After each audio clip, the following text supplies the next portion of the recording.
Évangile selon Luc, chapitre 22. La fête des pains sans levain, appelée la Pâque, approchait. Les principaux sacrificateurs et les scribes cherchaient comment faire mourir Jésus, car ils craignaient le peuple. Or, Satan entra dans Judas, appelé Iscariote, qui était du nombre des 12. Et Judas alla s'entendre avec les principaux sacrificateurs et les chefs des gardes sur la manière de leur livrer.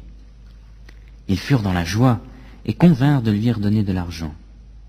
Il accepta et se mit à chercher une occasion favorable pour leur livrer Jésus à l'insu de la foule. Le jour des pains sans levain, où l'on devait immoler la Pâque, arriva. Et Jésus envoya Pierre et Jean en disant : « Allez nous préparer la Pâque, afin que nous la mangions. » Ils lui dirent : « Où veux-tu que nous la préparions ?» Il leur répondit : « Voici, quand vous serez entrés dans la ville, un homme portant une cruche d'eau vous rencontrera. Suivez-le dans la maison où il entrera, et vous direz au maître de la maison : Le maître te dit : Où est la salle où je mangerai la Pâque avec mes disciples ? Et il vous montrera une grande chambre haute, aménagée, c'est là où vous préparerez la Pâque. Ils partirent, trouvèrent les choses comme il leur avait dit, et préparèrent la Pâque. Leur venue, il se mit à table, et les apôtres avec lui.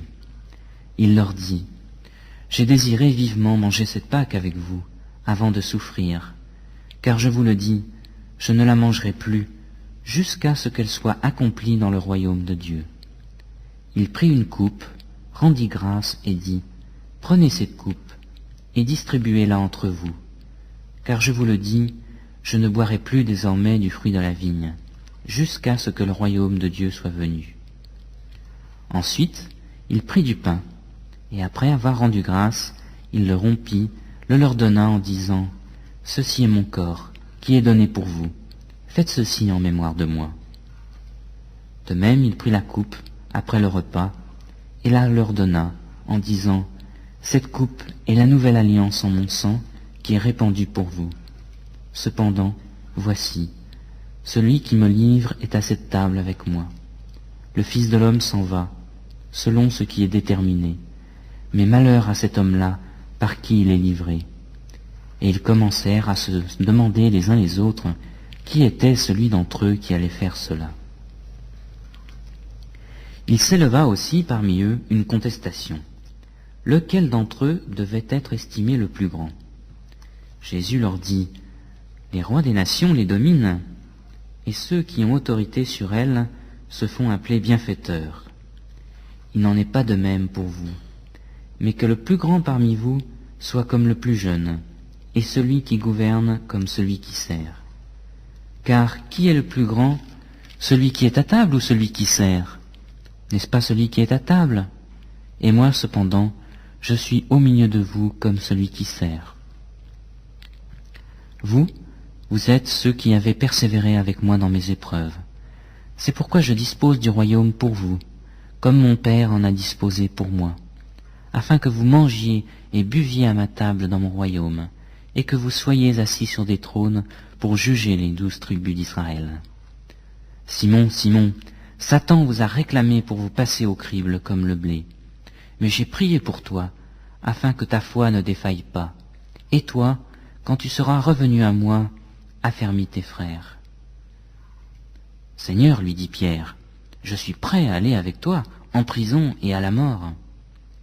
Et Jésus dit : Pierre, je te le dis, le coq ne chantera pas aujourd'hui, que tu n'aies nié 3 fois de me connaître. Il leur dit encore : Quand je vous ai envoyé, sans bourse, ni sac, ni sandales, avez-vous manqué de quelque chose ? Ils répondirent : De rien. Et il leur dit : Maintenant, au contraire, que celui qui a une bourse la prenne, de même celui qui a un sac. Car je vous le dis, ce qui est écrit doit s'accomplir en moi. Il a été compté parmi les malfaiteurs. Et ce qui me concerne touche à sa fin. Ils répondirent : Seigneur, voici 2 épées. Et il leur dit : C'est assez. Après être sorti, il alla selon sa coutume au mont des Oliviers. Ses disciples le suivirent.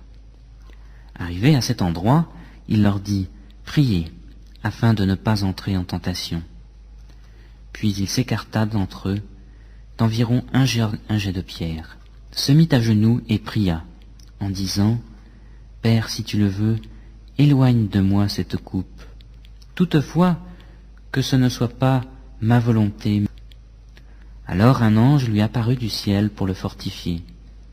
En proie à l'angoisse, il priait plus instamment, et sa sueur devint comme des grumeaux de sang qui tombaient à terre. Il se leva de sa prière et vint vers les disciples qu'il trouva endormis de tristesse. Et il leur dit, « Pourquoi dormez-vous? Levez-vous, priez, afin de ne pas entrer en tentation. » Comme il parlait encore, voici qu'une foule arriva, et celui qui s'appelait Judas, l'un des 12, marchait devant elle. Il s'approcha de Jésus pour lui donner un baiser. Jésus lui dit, « Judas, c'est par un baiser que tu livres le Fils de l'homme. » Ceux qui étaient avec Jésus, voyant ce qui allait arriver, dirent, « Seigneur, frapperons-nous de l'épée ?» Et l'un d'eux frappa le serviteur du souverain sacrificateur et lui emporta l'oreille droite. Mais Jésus prit la parole et dit, « Tenez-vous-en là. » Puis il toucha l'oreille de cet homme et le guérit. Jésus dit ensuite aux principaux sacrificateurs et aux chefs des gardes du temple et aux anciens, qui étaient venus contre lui, « Vous êtes venus, comme après un brigand, avec des épées et des bâtons. J'étais tous les jours avec vous dans le temple, et vous n'avez pas mis la main sur moi. Mais c'est ici votre heure et le pouvoir des ténèbres. » Après s'être emparés de Jésus, ils l'emmenèrent et le conduisirent dans la maison du souverain sacrificateur.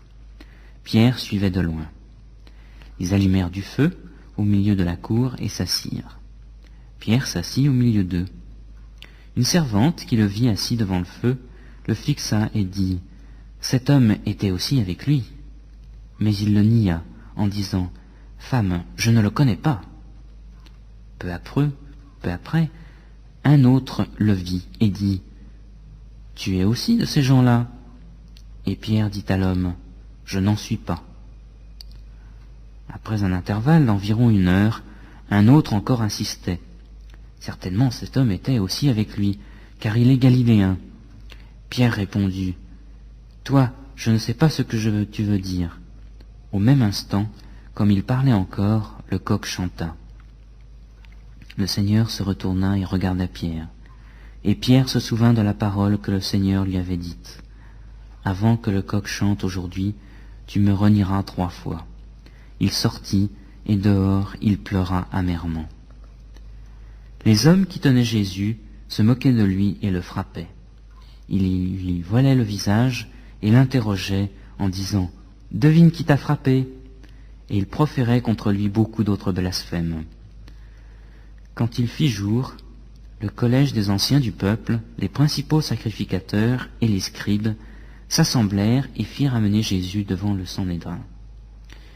Ils dirent, « Si tu es le Christ, dis-le-nous. » Jésus leur répondit, « Si je vous le dis, vous ne le croirez pas, et si je vous interroge, vous ne me répondrez pas. Désormais, le Fils de l'homme sera assis à la droite de la puissance de Dieu. » Tous dirent, « Tu es donc le Fils de Dieu ?» Et il répondit, « Vous le dites, je le suis. » Alors ils dirent, « Qu'avons-nous encore besoin de témoignages? Nous l'avons entendu nous-mêmes de sa bouche. »